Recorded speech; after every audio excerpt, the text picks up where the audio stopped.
Comme je vous l'ai dit, il n'y a pas de littérature innocente. De même que Saint-Just disait, on ne gouverne pas innocemment. Il faut dire, on ne parle pas, on n'écrit pas innocemment. Le coup d'œil sur l'histoire, le recul vers une période passée, ou, comme aurait dit Racine, vers un pays éloigné, vous donne des perspectives sur votre époque. Et vous permet d'y penser davantage, de voir davantage là les problèmes qui sont les mêmes, et au contraire les problèmes qui diffèrent, ou les solutions. Concordance des temps, Jean-Noël Jeannet. Bonjour. Le ministre de la Culture, Frédéric Mitterrand, a pris l'autre jour une décision soudaine et pour tout dire brutale. Au moment de présenter à la presse le volume annuel qui recensait les propositions du Haut Comité des célébrations nationales pour 2011, volume qu'il avait préfacé élogieusement, il a pris le parti de livrer l'ouvrage au pilon en expliquant, à la suite d'une intervention de Serge Klarsfeld, qu'il estimait incongru à la réflexion d'y laisser le nom de Louis-Ferdinand Céline qui y figurait pour le 50e anniversaire de sa mort. Cette présence, expliqua le ministre, lui paraissait à la réflexion incompatible, je cite, avec les valeurs fondamentales de la nation et de la République. En 1985, Bertrand Poirot-Delpech écrivait dans Le Monde « La cause est entendue, Céline est géniale. La cause est entendue, Céline est abjecte. Depuis que Céline est mort, nous tournons fous dans ce débat entre esthétique et morale. » Gisèle Sapiro, directrice de recherche au CNRS, mon invitée ce matin, va bientôt publier un livre important sur la responsabilité de l'écrivain. C'est son titre. J'ai donc le projet, dans le cadre de cette journée de France Culture consacrée à Céline, j'ai le projet de prendre du recul avec elle en face de cette question de si grande importance éthique et civique. En évoquant la richesse des débats qui se sont déployés sur ce sujet en France, dans les années marquées par la Seconde Guerre mondiale, l'occupation et la libération, et en remontant jusqu'au temps de la Troisième République, qui vit déjà les meilleurs esprits s'affronter autour de cette interrogation parfois désinvolte et plus souvent angoissée.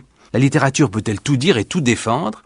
La démocratie peut-elle l'en blâmer et éventuellement l'en punir? Et d'abord la voix de Céline lui-même en 1957, dans sa retraite de Meudon, 4 années avant sa mort. Disons le mot, vous avez été antisémite. Exactement dans la mesure où je supposais les sémites nous pousser dans la guerre. Sans ça, je n'ai évidemment rien.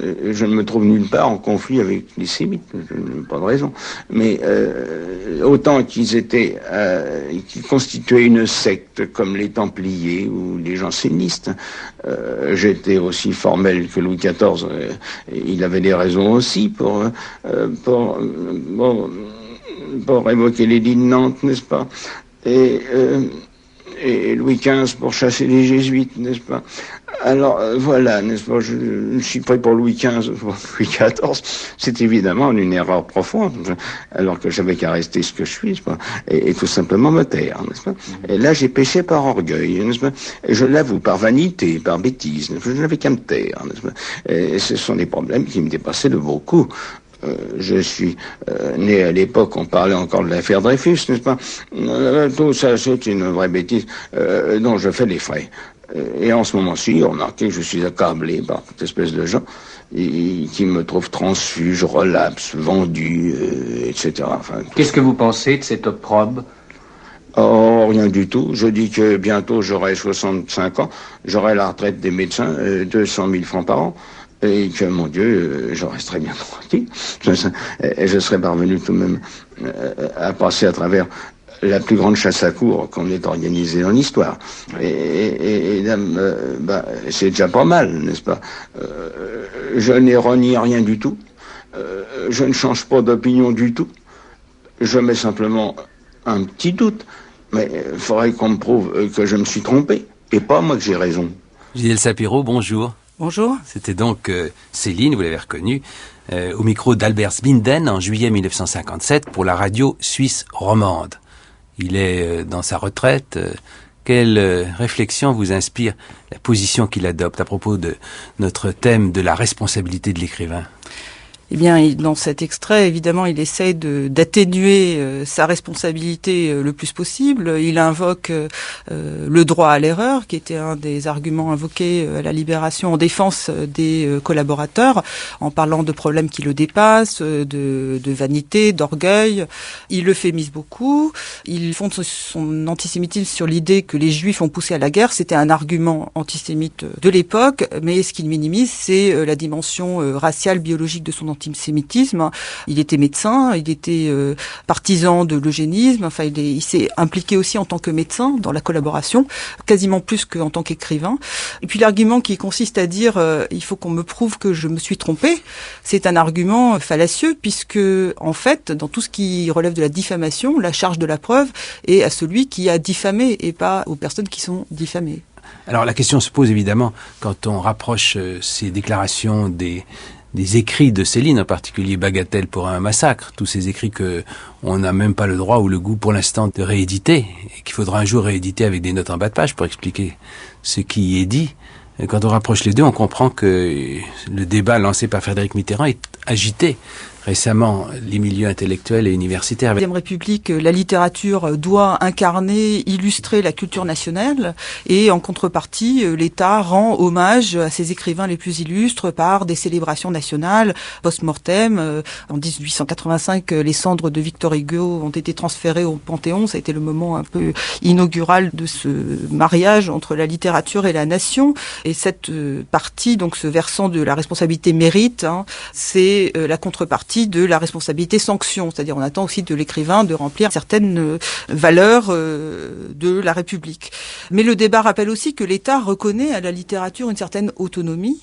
Ce n'est pas des roulettes qu'on célèbre, ce sont des écrivains qui sont reconnus par leurs pairs, qui ont pu d'ailleurs combattre le pouvoir politique, comme Sartre. L'État reconnaît la liberté d'expression, la liberté de création, tant qu'elle ne transgresse pas les limites de cette liberté. Or, Céline a transgressé l'interdit d'incitation à la haine raciale dans ses pamphlets et c'est là qu'il y a conflit entre les valeurs de la liberté d'expression et les valeurs de la liberté de création. C'est ce qu'évoquait d'ailleurs Poirot-Delpech dans le propos que j'ai cité. Abject et en même temps génial. En fait, on peut se demander si... Enfin, c'était ma conviction en tout cas que s'il ne vaudrait pas mieux que le Haut Comité des célébrations nationales s'appelle des commémorations nationales. On va pas célébrer la Saint-Barthélemy, mais il est légitime de la commémorer. Il me semble que du point de vue de nos valeurs, il faut célébrer l'édit de Nantes, mais qu'il faut seulement commémorer sa révocation. Alors ça me paraît une distinction tout à fait importante. Il y a aussi un autre point qu'on pourrait évoquer, c'est que évidemment ce n'est pas le Céline des pamphlets qu'on s'apprête à célébrer, mais celui du voyage au bout de la nuit et de Mort à crédit, qui sont des œuvres qui ont marqué l'histoire littéraire. Mais le débat rappelle aussi qu'il y a un lien étroit entre l'auteur et ses écrits, qui sont considérés comme la manifestation de sa personnalité. C'est la notion d'œuvre qui englobe, et le problème en fait d'ailleurs ne se poserait pas si on commémore une œuvre en particulier. Mais c'est parce que c'est la personnalité de l'auteur, d'où la tentative dans le cas Céline de dissocier l'écrivain du pamphlétaire. Et cette dissociation a une histoire, elle remonte au début des années 50. Gallimard reprend l'œuvre de Céline au début des années 51, l'œuvre était parue initialement chez De Noël, tandis que les pamphlets antisémites qui étaient également parus chez De Noël, donc il y avait une sorte d'unité de l'œuvre de Céline, ne sont pas réédités, d'ailleurs à la demande de Céline lui-même, ce qui fait que cette dissociation est permise par une situation éditoriale. Et cette dissociation est également prise dans les polémiques de la Libération autour de la question de la responsabilité de l'écrivain. Elles ont été provoquées par les procès de l'épuration, au cours desquels les hommes de lettres, les intellectuels ont été jugés pour le crime d'intelligence avec l'ennemi, qui les exposait en fait à la peine de mort. Alors on trouve dès ce moment-là la grande question de savoir si le talent, dans certains cas on peut peut-être parler de génie, je ne sais pas, est un facteur aggravant ou atténuant. Je vous proposerai 2 brèves citations contradictoires à cet égard qui remontent précisément aux années qui ont suivi la Libération. Henri Miller, à propos de Céline, « Le monde peut bien fermer les yeux sur les erreurs, s'il s'agissait d'erreurs, de quelques hommes éminents qui ont tant contribué à notre culture. » Et en face, Mauriac, à propos de l'écrivain journaliste Henri Béraud, condamné à mort et d'ailleurs gracié en décembre 1944, si Béraud avait commis le crime pour lequel il a été condamné, son talent ne serait pas, à mes yeux, une excuse. Fin de citation. On a là vraiment les 2 points de vue. Voilà, tout à fait. C'était l'enjeu même du débat. La dissociation entre l'écrivain et le polémiste faisait partie des stratégies de la défense dans les procès. Les polémistes pouvaient s'être trompés, mais il fallait sauver l'écrivain qui était en eux, qui était une des gloires de la nation. C'est surtout apparu dans le procès de Brasillac. Donc pour la défense, le talent constitue une circonstance atténuante. Mais pour l'accusation, le talent était au contraire un facteur aggravant. Non seulement il n'était pas une excuse, mais c'était même un facteur aggravant. Pourquoi ? Parce qu'il renforçait l'autorité de l'écrivain, donc son influence, son pouvoir symbolique. Et lors du procès de Brasillac, le commissaire du gouvernement Reboul lui a reproché d'avoir abusé de ses dons, de ses succès, de cette autorité. En fait. Je rappelle que Brasillac a été condamné à mort et que le général de Gaulle a refusé de le gracier. Le général de Gaulle écrit dans ses mémoires de guerre, en faisant allusion à ce refus, il ne cite pas nommément Brasillac, mais on se doute bien qu'il s'agit de lui. Dans les lettres comme en tout, le talent est un titre de responsabilité. Voilà, alors lui a pris parti, effectivement. On retrouve dans ces années-là le débat à propos de l'épuration qui oppose ce qu'on a appelé les indulgents et ce qu'on a appelé les intransigeants. Et comme c'est au cœur de la question de la responsabilité de l'écrivain, je voudrais, Gisèle Sapiro, que vous nous rappeliez les termes de cette controverse. Oui, cette controverse, tout d'abord, ces termes sont empruntés à la Révolution française, les indulgents et les intransigeants. C'est une question qui a très rapidement divisé la communauté littéraire à la suite de l'exécution de Robert Brasillac. Le camp des intransigeants a été formé par la jeune génération, en gros. Les indulgents se recrutaient plutôt parmi les anciens. Donc la jeune génération, c'était qui ? C'était Camus, Sartre, Vercors. Il y avait aussi Paul Éluard qui appartenait, qui était un peu plus ancien, mais qui appartenait encore à cette génération. En face d'eux, les partisans de l'indulgence, c'était les aînés, c'était Mauriac, Duhamel, Jean Paulhan, des gens qui s'étaient engagés dans la résistance, et pas seulement des gens qui avaient eu des positions incertaines, ambiguës. Le débat entre Mauriac dans le Figaro et Camus dans Combat est resté célèbre. Ce débat qui a été reformulé dans les termes justice ou charité, alors que la position de Mauriac qui était plus sur la ligne de Gaulle de réconciliation nationale. Saint-François des Assises. Voilà, on l'a appelé Saint-François des Assises, en le tirant vers son identité d'écrivain catholique, alors que justement il se posait plutôt comme un écrivain national à ce moment-là. Ce débat, effectivement, a posé les cadres de la polémique, et puis le débat s'est cristallisé autour de la pétition de soutien au recours en grâce soumis par Brasillac, que les représentants de la jeune génération ont refusé de signer, à l'exception finalement de Camus, qui avait été pourtant le premier à poser ce débat dans des termes intransigeants, mais qui a fini par la signer parce qu'il était contre la peine de mort. Vous évoquiez le cas de Jean Paulhan, qui a joué un rôle très important à ce moment-là, le pape de la NRF, la grande conscience des éditions Gallimard et au-delà. Il a été du côté des indulgents, et c'est un peu curieux parce que dans les années 30, au contraire, il s'était posé comme intransigeant. Dans les années 30, selon lui, il fallait que la parole de l'écrivain l'engage, sinon il serait déconsidéré. Il fallait que Maurras subisse sa peine de prison, il fallait aussi que Giono, pacifiste, subisse sa peine de prison. Dès la Libération, en fait, Paulhan adopte une position qui est du côté de l'indulgence, c'est-à-dire il défend le principe du droit à l'erreur, voire du droit à l'aberration, dit-il. Alors que lui-même avait été impeccable, évidemment, sous l'occupation. Absolument. Il est en contradiction avec ce qu'il écrivait avant la guerre. Je cite une lettre à Roger Martin Dugard. « Si la poésie, écrivait-il, comme les surréalistes l'ont toujours prétendu, est un danger redoutable pour la société, on est malvenu le jour où la société esquisse un geste, d'ailleurs timide, de défense, à se retrancher derrière l'art pour l'art. » Après la guerre, il y a deux arguments chez Paulhan. C'est d'une part, on peut citer ce que l'avocat de Brasillac évoquait lors de son procès. Si l'on requiert la peine de mort contre un poète comme Brasillac, quelle peine réserve-t-on aux marchands de canons ? C'est maître Jacques Isorni. Voilà, maître Jacques Isorni, qui donc soulève la question de la hiérarchie des responsabilités, la hiérarchie des peines. Donc ça fait partie du débat entre les indulgents et les intransigeants. L'autre point soulevé par Paulhan, c'est l'idée que le crime réside dans les actes et non dans la parole, que la responsabilité incombe à ceux qui ont réalisé les idées plutôt qu'à ceux qui les ont émises. Il y a donc cette fameuse parabole du mur de l'Atlantique que je peux citer. L'épuration mène la vie dure aux écrivains. Les ingénieurs, entrepreneurs et maçons qui ont bâti le mur de l'Atlantique se promènent parmi nous bien tranquillement. Ils s'emploient à bâtir de nouveaux murs. Ils bâtissent les murs de nouvelles prisons où l'on enferme les journalistes qui ont eu le tort d'écrire que le mur de l'Atlantique était bien bâti. C'est ainsi que nous autres gens de lettres avons fait fortune il y a 3 ans. Je parle d'une fortune morale. Toutes les fois qu'un écrivain écrivain avait suffisamment fait l'éloge du crime ou de l'immoralité, on prenait le parti jusqu'alors de l'appeler à l'Académie française.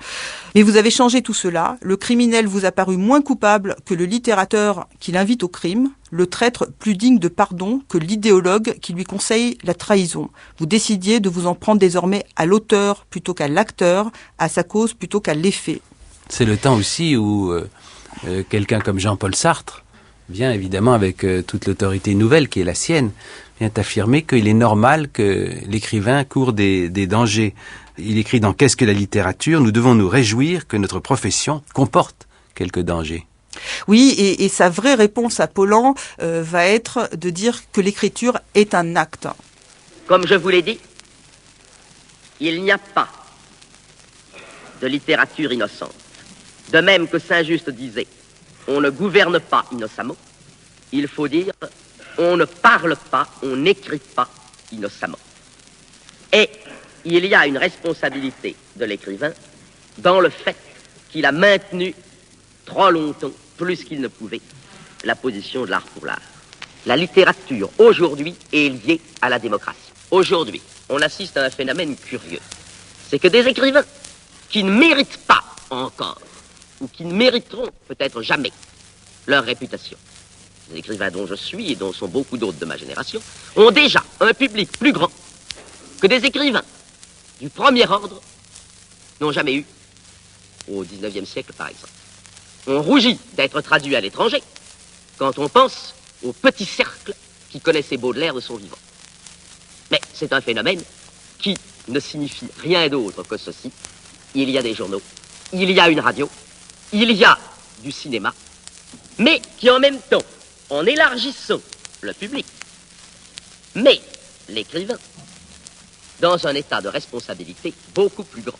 Il s'agissait d'une archive qui a été donnée à la radio en 1964 lorsque Jean-Paul Sartre a refusé le prix Nobel, qui est antérieure, mais nous ne pouvons pas exactement la dater. Peut-être remonte-t-elle précisément aux années qui ont suivi la libération. Oui, c'est ce thème et c'est le thème qu'il développe dans la première conférence générale de l'UNESCO en 1946. Il pose le problème de la responsabilité objective de l'écrivain en lien avec l'élargissement du public. Ça, c'est le premier point. L'autre point, c'est le lien qu'il établit entre littérature et démocratie. Et il va rattacher la notion de responsabilité à sa philosophie de la liberté. La littérature implique la liberté des lecteurs. Et donc, l'écrivain a une responsabilité pour assurer en fait cette liberté de ses lecteurs.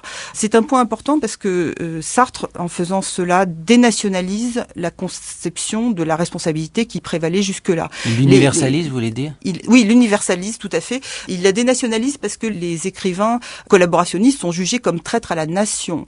C'est le moment où la notion de crime contre l'humanité vient d'être forgée au procès de Nuremberg, mais elle n'est pas encore appliquée ni applicable en France. Donc c'est en tant que traîtres à la nation que sont jugés les écrivains collaborationnistes. Donc cette dénationalisation de la notion de responsabilité est importante, elle est nouvelle et elle crée pour Sartre donc cette nécessité de l'engagement de l'écrivain comme un devoir envers ses lecteurs. La littérature est un acte de communication et de toute façon la littérature engage. Ceci renvoie évidemment au procès de l'épuration où la littérature est jugée comme un acte, comme on l'a dit, la littérature ou l'écrit est jugé comme un acte et cette conception de la littérature jugée comme un acte s'oppose à l'idée que ces procès seraient des procès d'opinion, parce que vous avez cité tout à l'heure Henry Miller.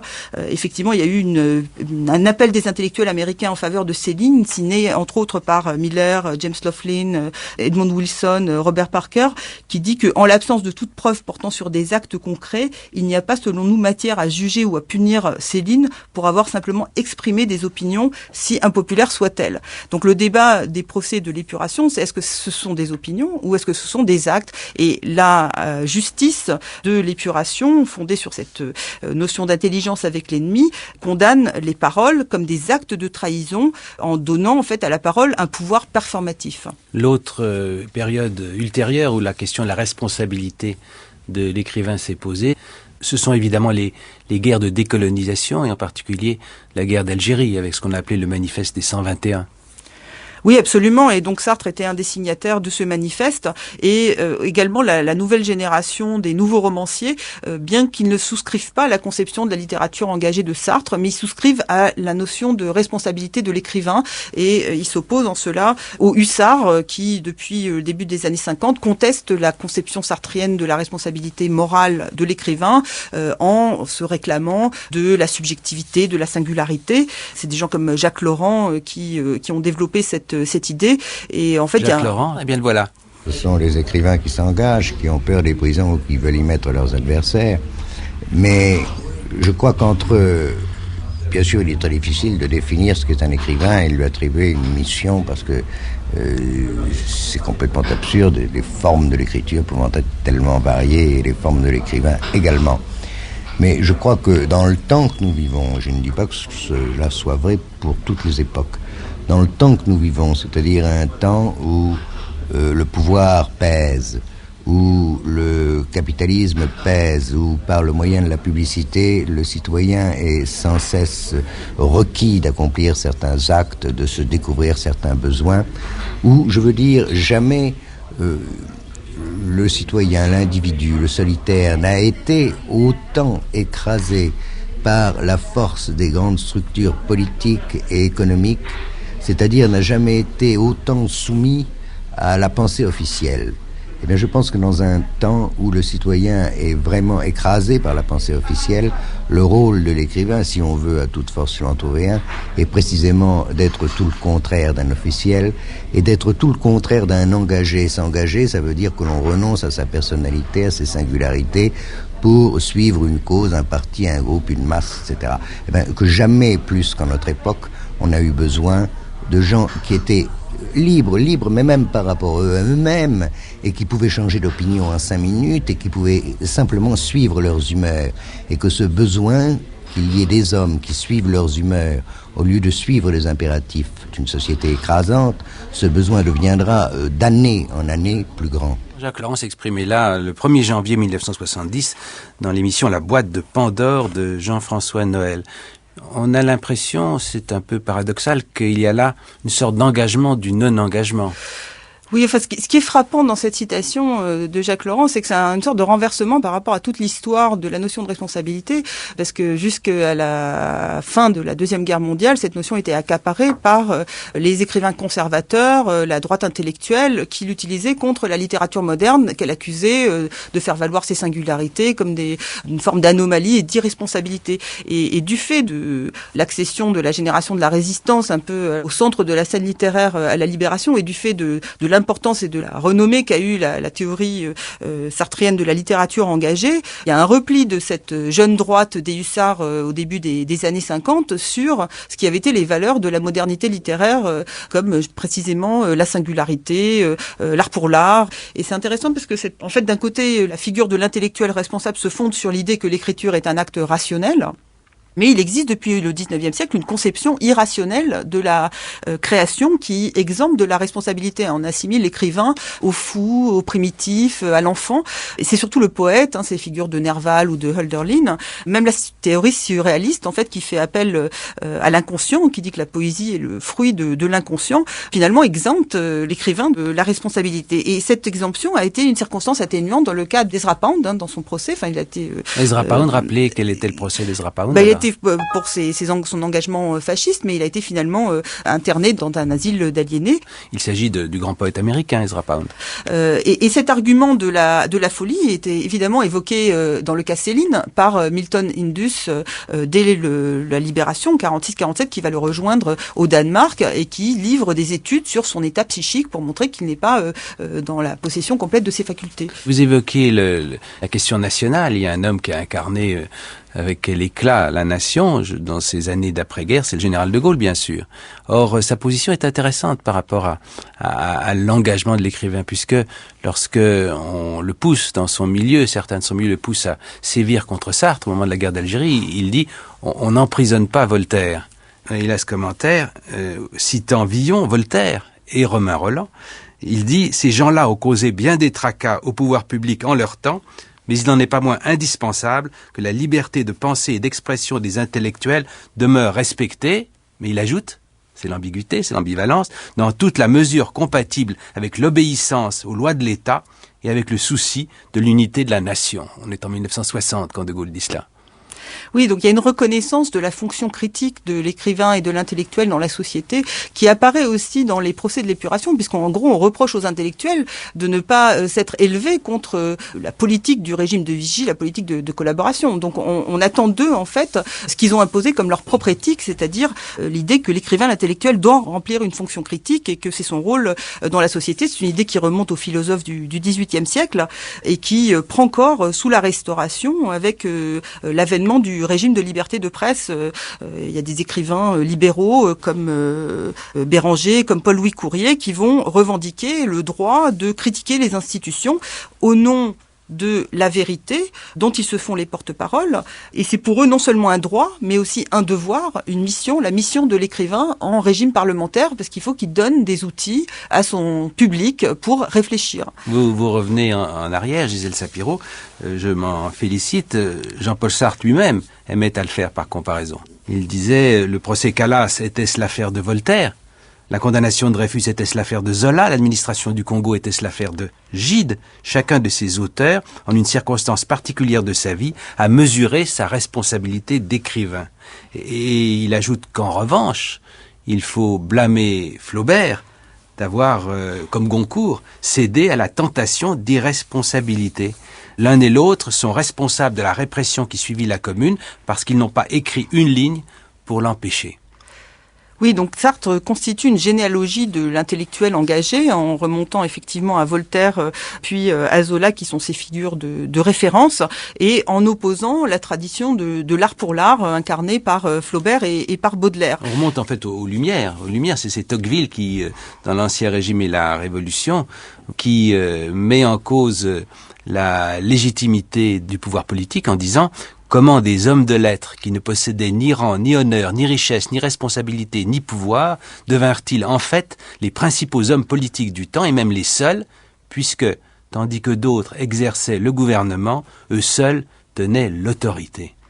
Tocqueville reconnaît là un processus historique qui est cet avènement de ce pouvoir intellectuel qui se donne une fonction critique et qui va être centrale dans toutes les luttes pour la liberté d'expression dès le XVIIIe et surtout dès la Restauration où il y a une véritable confrontation avec le pouvoir pour critiquer donc le pouvoir, le gouvernement, les institutions, etc. Et cet affrontement est incarné par un homme, c'est Béranger. Béranger, dont la gloire de poète a été immense dans cette première partie du XIXe siècle.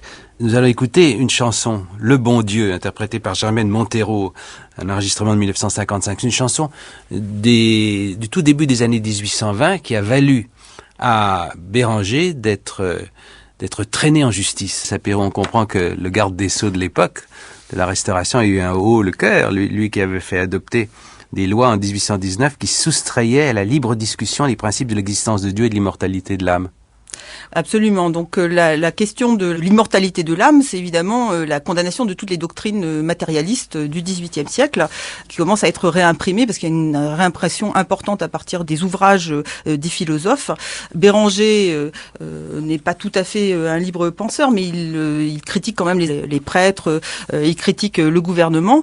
Ce qui va conduire à son jugement, c'est le fait d'avoir imprimé ces chansons, parce qu'on avait une certaine tolérance pour les chansons.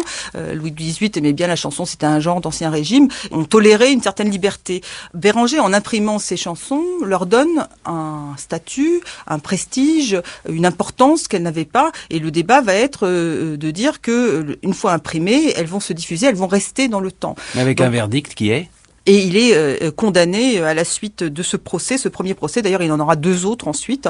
Et il va faire quelques mois de prison où il va rencontrer un autre libéral qui est Paul-Louis Courier. Ils vont nouer amitié. Et ces séjours en prison vont lui apporter une certaine consécration, une reconnaissance. Le fait aussi d'avoir imprimé ses chansons, le fait aussi d'introduire dans les chansons de la poésie ce qui était interdit par principe, fait qu'il va obtenir la reconnaissance d'écrivains qui à l'époque ne sont pas du tout des libéraux, comme Victor Hugo, qui vont lui finir par lui reconnaître le statut de poète national. Ce séjour en prison, d'une certaine façon, incarne bien l'opposition entre les principes du garde des Sceaux sur les vérités révélées et d'autre part de la liberté d'expression, posée comme un absolu. Pour Béranger, en fait, le fait d'être en prison, c'est aussi un titre de gloire d'une certaine manière. C'est une reconnaissance, en fait, de son audace, de son courage. Dans l'article Gens de lettres de l'encyclopédie, Voltaire fait l'éloge des hommes de lettres qui ont toujours pris des risques pour crier la vérité et ont été sujets d'opprobre. Et c'est pour cela aussi que Victor Hugo félicitera Baudelaire au moment de sa condamnation. Il le félicitera de sa flétrissure comme d'une des rares décorations que le régime actuel peut accorder, donc en faisant de la responsabilité sanction une responsabilité mérite. Et là, on est passé de la liberté d'expression à la liberté de création. Sous le Second Empire, le débat se déplace. Bon, d'abord, la liberté d'expression est extrêmement restreinte par les nouvelles conditions de la censure, très dures. Au moins pendant les 10 premières années de l'Empire. Dans les 10 premières années de l'Empire. Et en 1857, il y a 3 procès qui sont restés célèbres. Celui de Flaubert, celui de Baudelaire et celui d'Eugène Sue. Ce qu'on leur reproche, en gros, c'est, si on résume, c'est d'avoir pris la morale pour objet. Et en prenant la morale pour objet, il y a un effet de relativisation qui s'opère. On reproche, par exemple, à Flaubert de ne pas avoir jugé Madame Bovary. Le fait qu'elle meure à la fin est considéré comme une punition pas suffisante puisque c'est une mort volontaire. Donc ça n'est pas le narrateur, ça n'est pas l'auteur qui prend parti. Donc il faut dans cette conception que le littérateur tire lui-même les conclusions morales des récits qu'il fait, ce qui peut d'ailleurs dans certains cas marquer quelque hypocrisie, parce qu'on peut raconter des choses horribles du moment qu'elles sont finalement punies à la fin. C'était la conception classique, on peut dire, de la littérature. Alors Flaubert innove en adoptant cette posture objectiviste qu'il assimile à celle du savant, qui décrit sans prendre parti. Flaubert est fils de médecin, hein, il a fait des tournées médicales avec son père, donc il a ce regard clinique sur la société, mais ce regard clinique qui pourrait paraître puisqu'il ne prend pas parti, ce regard clinique lui est précisément reproché. C'est une technique qu'il emprunte à Goethe, et une autre technique qu'il emprunte sans doute à Goethe, c'est la technique du discours indirect libre, qui lui est également reproché parce que on prend le point de vue de son personnage, de Madame Bovary, pour le sien. Par exemple, dans la scène après son premier adultère où elle se regarde dans le miroir, elle se trouve belle. Là, on pense que c'est une glorification de l'adultère. Donc il y a une incompréhension qui est liée à la forme de l'œuvre et pas seulement à son contenu. Mais précisément, Flaubert va revendiquer la responsabilité uniquement sur la forme, puisqu'il dit moi je décris la réalité. Je décris le monde tel qu'il est. Cacher les choses, par exemple l'adultère, c'est de l'hypocrisie bourgeoise. Mais par contre, la seule responsabilité qu'il revendique, c'est sur la forme. Et c'est une nouvelle éthique, on peut dire, de la création qui s'affirme là, autour de valeurs proprement intellectuelles, c'est-à-dire vérité, beauté, sincérité, contre la morale bourgeoise dominante. En l'occurrence, il y a une responsabilité du côté des bonnes mœurs que l'écrivain est supposé outrager. Et puis, il y a aussi la question des relations avec la nation que vous évoquiez tout à l'heure, Gisèle Sapiro.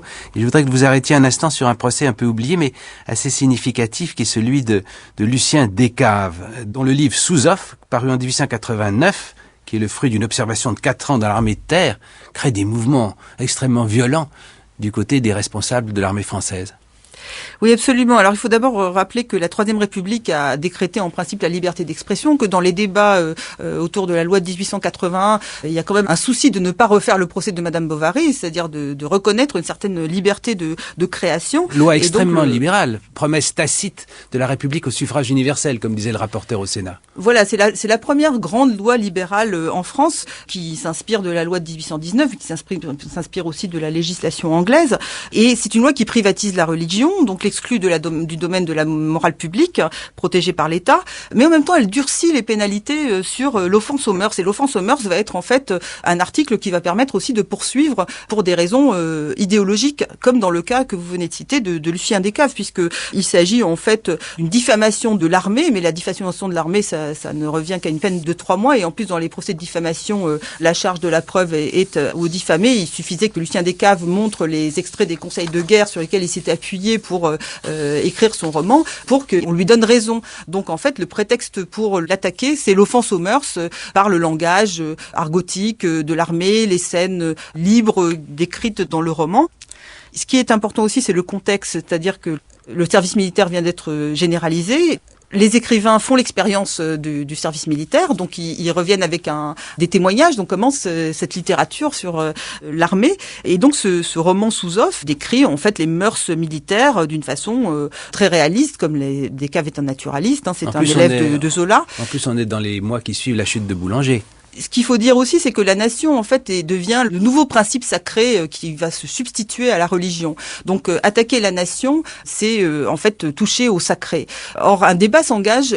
Quel est le rôle de l'écrivain? Est-ce que l'écrivain doit contribuer à cette sacralisation de la nation, ou est-ce qu'il doit dire la vérité dans un régime démocratique et, par exemple, dénoncer des problèmes dans l'armée qui permettraient, justement, après la défaite de 1870, de rétablir un certain ordre au sein de l'armée? Enfin, donc l'idée, c'est est-ce que l'écrivain a le droit d'écrire des tares de cette institution? Et il y a une confrontation entre le sous-officier, qui est un peu l'équivalent des prêtres que Béranger attaquait, et ces écrivains, ces nouveaux penseurs de la République, qui sont là en observateurs, en fait. L'affaire de ce procès contre Descaves, qui aboutit d'ailleurs à un acquittement, est intéressant aussi parce que on voit une protestation de solidarité en défense de la liberté d'expression, qui est publiée dans le Figaro en décembre 89, signé par 54 écrivains. D'une certaine façon, cela peut apparaître comme l'acte inaugural d'une pratique de mobilisation collective qui va se généraliser ensuite parmi les intellectuels. Oui, c'est le premier recours à la pétition, qui était pétition auprès du Parlement, premier recours public, et qui préfigure d'une certaine manière, on peut dire, l'affaire Dreyfus de ce point de vue-là. L'affaire Dreyfus va porter sur la question de la vérité dans l'investigation judiciaire ou la raison d'État.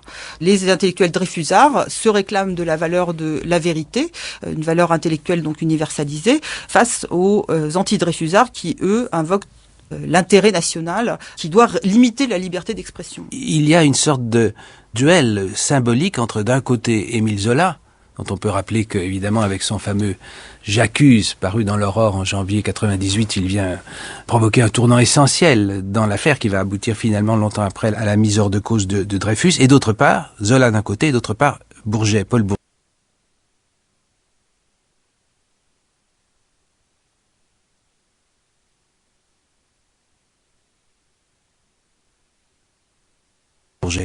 Oui, donc il y a deux conceptions différentes de la responsabilité. Ici, Paul Bourget représente les écrivains catholiques conservateurs qui, au moment de l'instauration du régime de la liberté d'expression, disent qu'il faut limiter en fait cette liberté, que l'écrivain a une responsabilité et qu'il doit limiter sa parole. Ça renvoie au syllabus de l'Église de 1864, qui rappelle que parmi les erreurs modernes, l'idée que toute vérité serait bonne à dire. C'est une erreur moderne. Donc toute vérité n'est pas bonne à dire selon cette conception, et Bourget l'illustre dans son roman Le Disciple, où il montre les effets nocifs d'une doctrine indépendante de la volonté de son auteur, mais c'est en ce sens que s'il s'agit de responsabilité objective, mais qui, du fait de l'accès de plus en plus large à la lecture des nouveaux publics, grâce aux lois républicaines sur l'éducation primaire obligatoire, crée de nouvelles responsabilités à l'écrivain. Paul Bourget d'ailleurs écrit dans Le Disciple en 89, en s'adressant à un jeune homme: dans 20 ans d'ici, toi et tes frères, vous aurez en main la fortune de cette vieille patrie. Qu'auras-tu recueilli, qu'aurez-vous recueilli dans nos ouvrages? Pensant à cela, il n'est pas d'honnête homme de lettres, si chétif soit-il, fausse coquetterie, qui ne doivent trembler de responsabilité. Fin de citation. Voilà, et on peut dire que Bourget est le premier à théoriser cette notion de responsabilité telle qu'elle, mais c'est une conception hétéronome de la responsabilité, au sens où elle doit limiter la liberté d'expression au nom d'enjeux qui sont le maintien de l'ordre social, en gros. Face à cela, la conception de la responsabilité développée et incarnée par Zola dans l'affaire Dreyfus est une conception autonome de la responsabilité, au sens où il s'agit pour Zola de faire triompher, de faire éclater la vérité sur l'affaire, la vérité sur l'investigation judiciaire. Eh bien, pour rappeler le rôle de Zola en cette affaire, j'ai choisi de donner la parole à Maurice Garçon, qui a été un grand avocat à l'époque de la Troisième et de la Quatrième République. Et vous allez voir en quels termes il rend hommage à ce grand homme. Le scandale fut immense. C'est un déluge de boue qui s'abattit sur Zola. On ne sait plus aujourd'hui ce qu'ont pu être les haines qui à ce moment étaient déchaînées. L'effigie de Zola fut brûlée à Rennes, à Nantes, à Nancy, à Bordeaux. Et puis on écrivit dans les journaux qu'il était vendu à l'Allemagne, on citait même le nombre de millions qu'il avait touchés. Ailleurs, on disait qu'il avait été acheté par les Juifs, et pourtant, un grand réconfort lui était apporté par quelques-uns, c'étaient les jeunes. Autour de lui se réunit une phalange. Le premier fut mon vieil ami Fernand Gregg, tout jeune alors et plein de feu. Et puis celui dont je suis devenu depuis le confrère à l'Académie française, M. Chevrillon. Et puis les frères Alévi, Rivoire, Marcel Prévost, Marcel Proust, Henri Boer, Péguy, André Gide, tous ceux-là vinrent autour de lui, et Barrès, méprisant, avec une triste inconscience, écrivit qu'il composait la liste d'intellectuels faite en majorité de Nigaud. C'était donc maître Maurice Garçon, l'avocat célèbre, dans une conférence qui remonte à 1952. Disait El Sapiro, les choses sont dites avec l'éloquence du temps, mais efficacement. D'ailleurs, dans son procès, en face du général de Pellieux, qui fait valoir le sacrifice des officiers dont, dit-il, plusieurs ont versé leur sang sur le champ de bataille pendant que d'autres étaient je ne sais pas où, Zola, en face de ce général, s'écrit « Il y a différentes façons de servir la France. On peut la servir par l'épée, on peut la servir par la plume. Monsieur le général de Pellieux a sans doute gagné de grandes victoires, j'ai gagné les miennes, je lègue à la postérité le nom du général de Pellieux et celui d'Émile Zola, elle choisira. » Il me semble qu'effectivement elle a choisi. Absolument.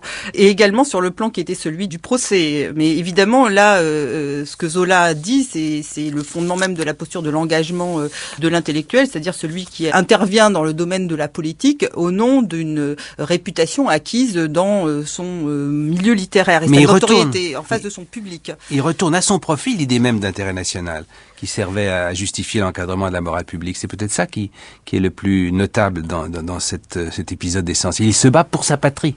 Alors voilà, justement, c'est-à-dire que le rôle de l'écrivain, effectivement, qui est d'incarner la nation, qui va l'incarner aussi, comme il le dit clairement, après sa mort, puisque son nom restera, il continuera à illustrer, effectivement, Zola est présenté dans le monde comme un écrivain français, mais en se battant sur l'affaire Dreyfus, c'est effectivement pour sa nation qu'il combat, c'est-à-dire pour faire triompher la vérité, qui est une référence importante de la République, selon sa conception. Et en fait, il a appelé de ses voeux son procès, on peut dire. Il a souhaité parce que le procès, pour lui, c'était une manière de faire, puisque il est donc jugé pour diffamation à l'armée.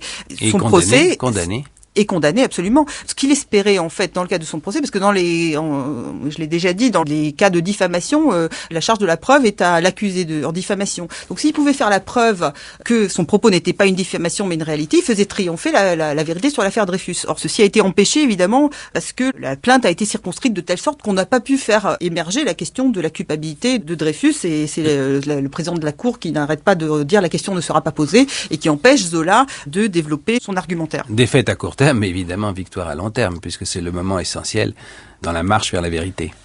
Voilà pour la nation, la responsabilité de l'écrivain est à cet égard posée, affirmée. Elle l'est affirmée aussi dans les mêmes années, dans le domaine des mœurs. Il faut y revenir avec le cas tout à fait topique d'Oscar Wilde en Angleterre, mais qui est suivi de très près chez nous. Il y a un livre, par exemple, d'André Gide qui lui est consacré. Oui, absolument. Donc l'affaire des mœurs commence dès le milieu des années 80, parce que la République doit affirmer sa respectabilité face aux autres nations et face aux ligues de moralité qui entreprennent un combat, une lutte acharnée contre la pornographie. La deuxième génération des naturalistes vont être les premiers visés. Ils sont attaqués, donc on a mentionné le procès de Lucien Descaves, mais il y a également une autre série de procès qui visent des naturalistes parce qu'ils traitent de questions comme la sexualité, comme les déviances, la prostitution, la révolte sociale. Donc un ensemble de phénomènes qui sont traités à l'époque par des spécialistes. Et Zola, en réclamant la posture de l'écrivain expérimentateur, se revendique comme savant. Son modèle, c'est effectivement le médecin, la médecine. Le romancier comme expert, c'est une chose très nouvelle. Voilà, alors il a tenté d'imposer cette figure et c'est un échec. Pourquoi ? Parce que sans doute, outre que les écrivains n'ont pas réussi à se professionnaliser au même sens que les autres spécialités à cette époque, les médecins notamment, la République aussi s'appuie sur la médecine, le schème normal pathologique remplace le bien et le mal religieux. Donc Zola va échouer et les naturalistes aussi parce que en fait, une des raisons, c'est une raison de langage, c'est-à-dire que les spécialistes abordent ces réalités impures avec les gants du langage, du vocabulaire technique. Or, les écrivains, eux, adoptent le langage du milieu qu'ils décrivent. D'une certaine manière, ce langage, ils sont comme contaminés par leur objet. Et donc, ils se trouvent eux-mêmes chargés d'impureté, ce qui leur vaut ces procès. Dans le cas de l'homosexualité, puisque c'est de cela qu'il s'agit, à propos d'Oscar Wilde, effectivement, la question était traitée dans des livres de médecine, avec une pudeur affichée, des circonlocutions souvent, alors que là, le problème de l'homosexualité est posé avec beaucoup d'éclat, et le retentissement n'est pas seulement en Angleterre. En Angleterre, l'homosexualité est interdite par l'amendement de 1885. En France, elle n'est pas interdite, mais c'est considérée comme une déviance en fait. Donc elle est conçue sous la forme pathologique. L'effet du procès de Wilde en France, c'est un peu la destruction de la posture de l'art pour l'art, parce que Wilde revendiquait cette posture de l'art pour l'art. Il en avait fait son éthique. Pour lui, il n'y avait d'autre morale que la beauté. Et Wilde rejetait les effets sociaux de l'art. Il rejetait l'idée que l'écrivain soit responsable des effets de son œuvre sur le lecteur. Il développe la théorie de la responsabilité des lecteurs, une théorie de la réception. Et d'ailleurs, le portrait de Dorian Gray, c'est une incarnation de cette théorie. Personne ne connaît les péchés de Dorian Gray. Donc c'est le lecteur qui projette en fait ces crimes et ces péchés supposés, qui doit les deviner. Donc c'est un test pour montrer la responsabilité du lecteur. C'est ce que dira d'ailleurs Roland Barthes beaucoup plus tard. Il insistera sur la responsabilité du lecteur. Barthes incarne bien cette filiation de Flaubert et qui passe aussi par Wilde. Le problème, c'est que cette posture esthète de Oscar Wilde va être prise comme un défaut de sens moral par certains moralistes de l'époque, comme Max Nordau, mais avant lui Jean-Marie Guyot, un sociologue. L'effet de ça, ce sera de développer la théorie de l'artiste dégénéré que Wilde incarne. Zola a fait également l'objet d'études montrant, par exemple, que le recours aux gros mots dans ses romans ou la mention des odeurs dans son roman était le signe d'une pathologie qui montrerait qu'il y a une tare originelle chez Zola. Les caricaturistes de droite, d'ailleurs, le représentent sortant de latrines, surgissant. C'est une violence incroyable. Et à propos de Wilde, il faut rappeler tout de même qu'il a été traîné en justice et condamné au maximum de la peine, c'est-à-dire à 2 ans de prison. Oui, absolument. Et il sort complètement meurtri de ses années de prison. Sa carrière est terminée. Il se réfugie en France et il va mourir dans la plus grande misère. Très tristement, d'ailleurs. Et c'est à ce moment-là que Gilles Levoye le rencontre, parle avec lui et a écrit ce petit livre sur lui. Donc c'est une histoire très triste. Le problème est probablement accentué sous la Troisième République. On laisse le champ libre à des pamphlets dont la violence surprend quand on les relit aujourd'hui. Par exemple, d'un homme comme Léon Daudet, tout ce qui part de l'extrême droite, de l'Action française. Il y a Léon Daudet, il y a Léon Bloy également nouveau genre du pamphlet très littéraire. Le pamphlet était un genre ancien, qui remonte à l'Ancien Régime.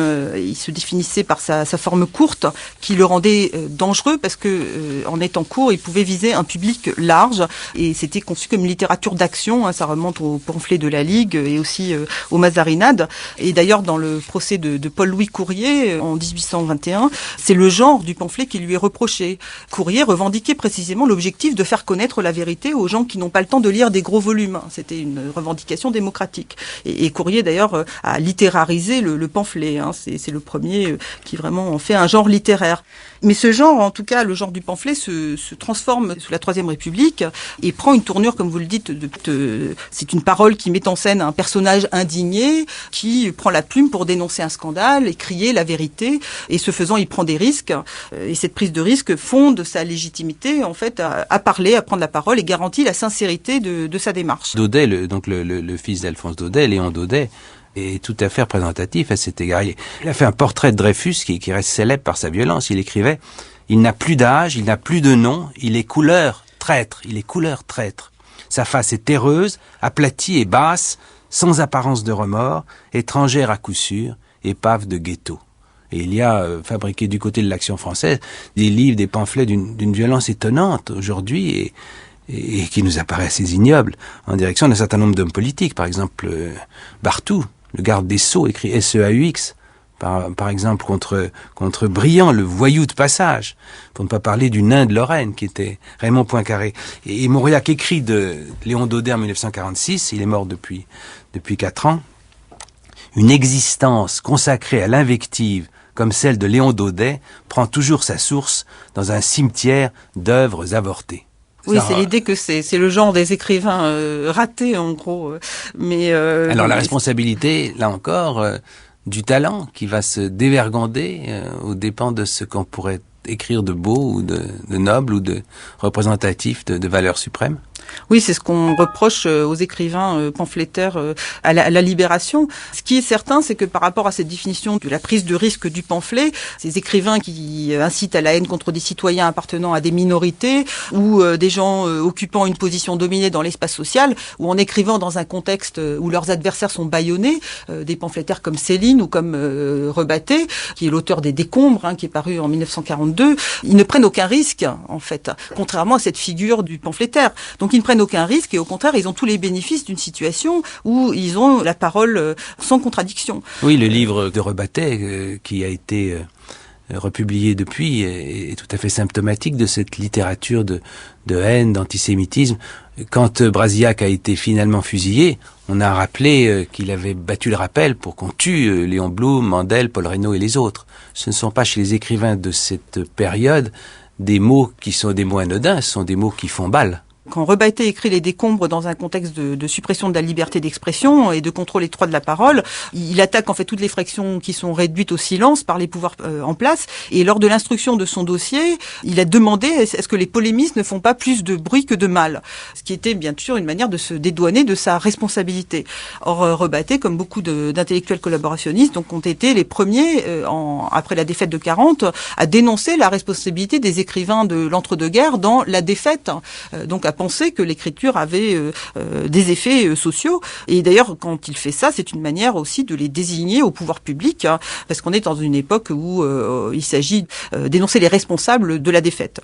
Je voudrais que nous terminions notre conversation, Gisèle Sapiro, avec une citation de Jean Giono. Vous allez voir que ses propos sont assez nuancés. C'est une archive qui date de son grand âge, 1965, mais il évoque l'entre-deux-guerres où il a pris des positions pacifistes, notamment après le début de la Seconde Guerre mondiale, ce qui lui a valu de passer quelques mois en prison. Jean Giono. Tout le monde a une responsabilité. Alors l'écrivain en a une aussi, mais ça n'est pas pour ça qu'il est engagé. Parce que comment voulez-vous qu'il s'engage ? S'il s'engage, à ce moment-là, il devient un homme politique, il ne devient plus un écrivain.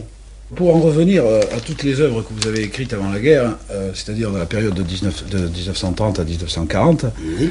Il y a de votre part un engagement direct. Qu'appelles-tu un engagement direct ? Non, il y a tout simplement un personnage qui raconte une histoire, et si cette histoire s'engage, ça n'est pas lui qui l'a fait engager, c'est par le sens même de l'histoire qu'elle s'engage. Parce que... Non, je ne vois pas d'ailleurs dans quel sens tu pourrais engager Colline, Anne de Beaumune et Regain. Non, pas du tout, c'est pas... ni même le Grand Troupeau. Tout à fait, non. Le Grand Troupeau, bon, c'est un livre pacifiste, mais c'est un livre surtout d'un homme qui a fait la guerre et qui déteste la guerre et qui ne veut plus la refaire, voilà tout. Et que tu agis, tu as un engagement formel, tu fais quelque chose, tu pèses dans la balance du monde. Tu modifies le monde ou tu le transformes d'une certaine façon, en bien ou en mal, beaucoup ou peu, mais tu as quand même une action. Tout le monde, tous les travailleurs, n'importe qui. L'écrivain a été considéré comme une matière première utilisable par des partis politiques qui en avaient besoin. Alors à ce moment-là, on a mis le phénomène d'engagement en avant pour qu'on puisse précisément peser sur les âmes de ces écrivains. À mon avis, c'est tout simplement ça, pas plus. Mais vous avez envoyé un message au moment de entre Munich et 39, en fait, oui. Avec Langevin, Alain. Oui. Je me souviens plus. Pas Langevin, non. Non, c'était pas Langevin ? Non, il y avait Alain, il y avait, je ne sais plus qui, je sais pas. Je me souviens d'Alain. Oui, et vous estimez que votre action n'a servi à rien ? Absolument à rien. Absolument à rien. Ça n'était qu'une satisfaction personnelle pour moi. Il se trouvait que, par la force des choses, mon nom représentait peut-être quelque chose vis-à-vis de certaines personnes. Alors, on m'a demandé de l'utiliser. Et dans ce sens, j'aimais beaucoup qu'on l'utilise. Alors, je l'ai utilisé. Oui, c'est tout. Mais autrement, ça ne servait à rien du tout. Ça ne servait qu'à me faire mettre en prison un peu plus tard. Il s'agit en fait d'un document qui s'appelle « Pour la paix immédiate », qui a été signé par Jean Giono, effectivement, Alain, par Michel Alexandre, aussi par Louis Lecoing et d'autres, qui intervient après la déclaration de guerre de septembre 1939. Un Giono très, très en retrait par rapport à l'efficacité possible des interventions de l'écrivain. Oui, ce qui est intéressant dans cette citation, c'est qu'il parle on voit bien comment le nom de l'écrivain peut fonctionner comme un capital symbolique, précisément parce qu'il parle du détournement et de l'appropriation par les politiques, mais aussi le fait qu'il est prêt à prêter son nom pour soutenir une cause. Donc, en ce sens-là, on voit bien ce fonctionnement et d'où l'intérêt de cette notion. Mais en même temps, justement, la conception sartréenne de la littérature engagée, elle est contre cette appropriation de l'écrivain par le politique. Sa conception, elle est autonome et c'est aussi contre les intellectuels communistes qui l'élaborent à la Libération. Merci beaucoup. Merci Gisèle Sapiro. Votre livre à paraître le 3 mars s'appelle « La responsabilité de l'écrivain, littérature, droit et morale en France du 19e au 21e siècle » aux éditions du Seuil. Je rappelle également que dans le cadre de la journée Céline, entre autres émissions, vous pourrez entendre Hélène Azera, qui aborde les relations entre Céline et la chanson populiste. Vous savez comme nous aimons la chanson ici. La chanson populiste de la Belle Époque dans Chanson Boom. Et puis la fiction diffuse à 20h une lecture du Voyage au bout de la nuit de Céline par Michel Piccoli. C'est un enregistrement de 1986. J'engage nos auditeurs et nos auditrices à ne pas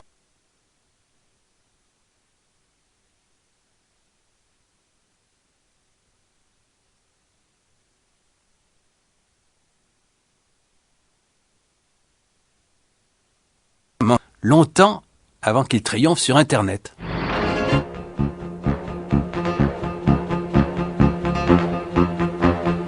C'était Concordance des temps, une émission de Jean-Noël Jeannet réalisée par Patrick Molinier, avec la collaboration de Meryl Moneghetti et celle aussi de Jeanne Guéroux, Jérôme Bonnetin à la discothèque de Radio France, Michel Mestre à la prise de son et pour les archivina, Annabelle Miaille.